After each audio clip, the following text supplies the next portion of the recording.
राम राम बा। क्या नाम है आपका, थोड़ा परिचय दे दो। मेरा दूसरा राम नाम है। दूसरा राम भैया जी, पीजोपुरा। गांव कौन सा है? पीजोपुरा, पीजोपुरा। जिला? जालोर।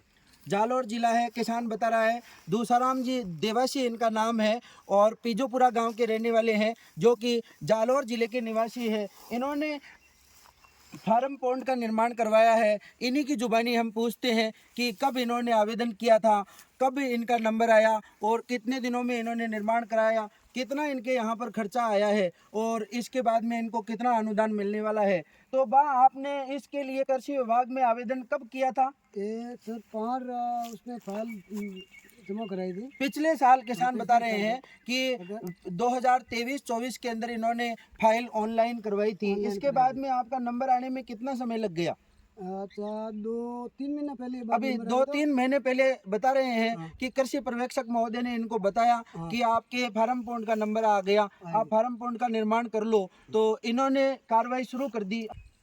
तो आपके इसमें फार्म पॉन्ड में बनाने में जेसीबी, ट्रैक्टर और ये तारबंदी वगैरह किया है, इसका कितना खर्चा आपके हो गया? ये था 2 लाख 23 लाख लगभग। 2-2.5 लाख रुपए खर्चा हो गया। और सरकार से आपको कितना रुपया मिलेगा? मिले 63,000। 63,000 रुपये इनको सब्सिडी मिलेगी। आज इनका पोस्ट वेरिफिकेशन किया जा रहा है और इनको 63,000 रुपये सब्सिडी मिलेगी। तो इससे आपको कुछ फायदा होगा क्या? इससे तो बहुत फायदा ही है। बरसात का पानी लिया, उसमें 2 बार फसल पाई और फसल में उपयोग कर रही हूँ। ये बता रहे हैं कि इन्होंने बरसात के टाइम पर, जब लास्ट बारिश जो सितंबर के महीने में हुई थी, उस टाइम पर ये निर्माण कर लिया था और उस निर्माण करने के बाद में इनका पॉन्ड पूरा भर गया था और पूरा भरने के बाद में इन्होंने अरंडी की कैस्टर की यहाँ पर फसल लगा रखी है और अभी इन्होंने सरसों की बुआई की है, जिसका पलेवा करके इन्होंने बुआई करी है और आने वाले समय के अंदर सरसों के अंदर भी 1-2 सिंचाई कर देंगे ये और अच्छी फसल पक जाएगी। तो किसान देख रहे हैं आप यहाँ पर, ये फव्वारे के नोजल भी यहाँ पर रख रखा है, अंदर मोटर लगी हुई है और अच्छे से इसको निर्माण किया गया है, जिससे फव्वारे से सिंचाई करके ये फसल को तैयार कर लेते हैं। रोक दो है ये पूरा एरिया यहाँ पर शुष्क क्षेत्र में है और यहाँ पर बिल्कुल कोई पानी का कोई सोर्स नहीं है, यहाँ पर इरिगेशन का कोई सोर्स नहीं है, यहाँ पर न ट्यूबवेल है न कुआं है।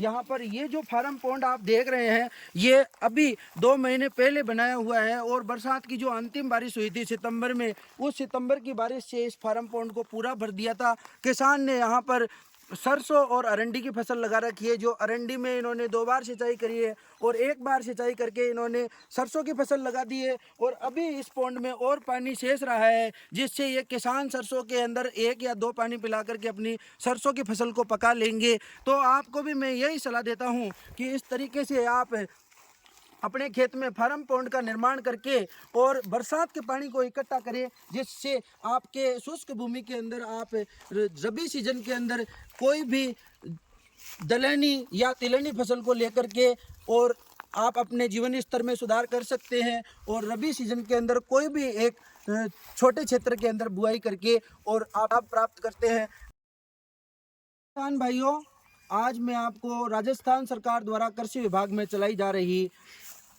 फार्म पॉन्ड योजना के बारे में पूरी जानकारी देता हूं। लाइव आपको जो फार्म पॉन्ड बना हुआ है उसको भी आपको दिखाता हूं कि किस तरीके से आपको बनाना है, किस तरीके से आवेदन करना है और इसमें आपको कितना अनुदान मिलेगा, इसकी पूरी जानकारी आपको इस वीडियो में दे रहा हूं मैं। आप देख रहे हैं ये सामने एक फार्म पॉन्ड बना हुआ है। इसके लिए राजस्थान सरकार के राज किसान पोर्टल पर हमारे को सबसे पहले ऑनलाइन आवेदन करना होता है। ऑनलाइन आवेदन करने के लिए हमारे को केवल 3 कागजों की आवश्यकता होती है। एक हमारे ज़मीन की जमाबंदी, दूसरे हमारे खेत का ट्रेस नक्शा और तीसरा हमारा जन आधार कार्ड। ये 3 कागजों की आवश्यकता होती है। इन कागजों को लेने के बाद में हम ई मित्र पर ऑनलाइन आवेदन करते हैं।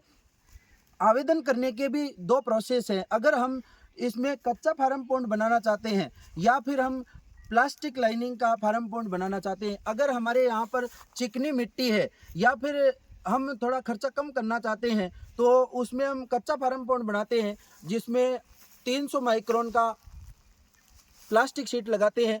और अगर हम प्लास्टिक लाइनिंग के रूप में फार्म पॉन्ड बनाना चाहते हैं तो उसमें हमारे को 500 माइक्रोन या 500 से अधिक माइक्रोन का प्लास्टिक शीट लगाना होता है। तो किसानों ने यहाँ पर दोनों प्रकार के फार्म पॉन्ड बना रखे हैं, कच्चे और पक्के। कच्चे फार्म पॉन्ड की सब्सिडी के बारे में मैं आपको बताऊं तो कच्चे फार्म पॉन्ड में आपको 63,000 रुपये सब्सिडी मिलती है। जो काश्तकार लघु और सीमांत की श्रेणी में आते हैं उन काश्तकारों को 63,000 के एवज में 73,500 रुपये सब्सिडी मिलती है। और इसके अलावा अगर किसान प्लास्टिक लाइनिंग के अंदर फार्म पॉन्ड का निर्माण करता है तो 1,20,000 रुपये उसको सब्सिडी मिलती है। और लघु सीमांत काश्तकार है तो 1,35,000 रुपये उसको सब्सिडी मिलती है। अभी मैं आपको इस फार्म पॉन्ड की लंबाई और चौड़ाई के बारे में बताता हूं और गहराई के बारे में बताता हूं। तो जो राजस्थान सरकार ने जो गाइडलाइन बनाई है उसके अंतर्गत किसान के लिए एक साइज निर्धारित की गई है जिसमें 20 मीटर लंबा, 20 मीटर चौड़ा और कम से कम 3 मीटर गहरा ये पॉन्ड होना आवश्यक है। इसकी लंबाई, चौड़ाई और गहराई को मिला करके जो इसका आयतन है वो 1200 घन मीटर का होना चाहिए। कम से कम 400 घन मीटर से भी सब्सिडी स्टार्ट होती है और 400 घन मीटर से लेकर के 1200 घन मीटर तक यहाँ पर सब्सिडी मिलती है। जितने साइज का आपका फार्म पॉन्ड होगा उस साइज के अकॉर्डिंग आपको घन मीटर के अकॉर्डिंग आपको सब्सिडी मिल जाएगी। आप यहाँ पर देख रहे हैं फार्म पॉन्ड बनाने के बाद में सुरक्षा की दृष्टि से फार्म पॉन्ड के चारों तरफ जाली से तारबंदी करनी है क्योंकि फार्म पॉन्ड अधिक गहरा होता है, इसमें पानी भरा हुआ रहता है। कोई हमारे पशु या बच्चे इसमें गिर करके और कभी हमारे जन धन की हानि नहीं हो जाए, इसके लिए हमारे को फार्म पॉन्ड के चारों तरफ तारबंदी करना आवश्यक है। साथ में मैं आपको एक बताऊं कि इस फार्म पॉन्ड के अंदर आपको एक स्थान पर एक खंबे के सहारे एक ऐसे मोटी रस्सी बांधना जरूरी है कि अगर कभी गलती से कोई व्यक्ति इसमें गिर जाए या किसान कार्य करते समय अगर पैर फिसल कर अंदर चला जाए तो इस रस्सी को पकड़कर रस्सी की मदद से बाहर आ सके, इसलिए ये सुरक्षा के इंतजाम से बांधा जाता है। और साथ में जो हमारा बाहर हम साइन बोर्ड लगाते हैं उस साइन बोर्ड के ऊपर भी हम लिखते हैं कि सावधान, गड्ढा गहरा है, बच्चों को दूर रखा जाए। आपको जानकारी अच्छी लगी होगी।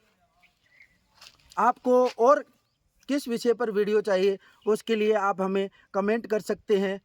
धन्यवाद।